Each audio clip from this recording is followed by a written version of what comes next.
কবি হেলাল হাফিজের কবিতা নিষিদ্ধ সম্পাদকীয়।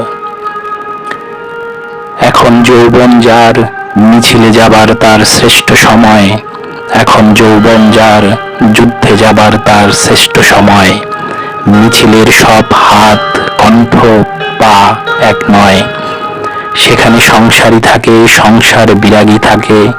কেউ আসে রাজপথে সাজাতে সংসার, কেউ আসে জ্বালিয়ে বা জ্বালাতে সংসার।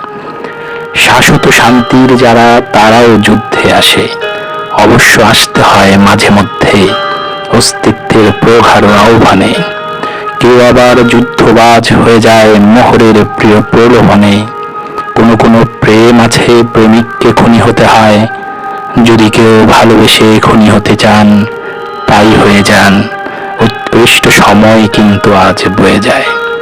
এখন যৌবন যার, মিছিলে যাবার তার শ্রেষ্ঠ সময়।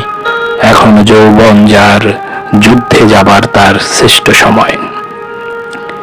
কবি হেলাল হাফিজের নিষিদ্ধ সম্পাদকীয় কবিতাটি তার যে জলে আগুন জ্বলে কাব্যগ্রন্থ থেকে নেওয়া হয়েছে।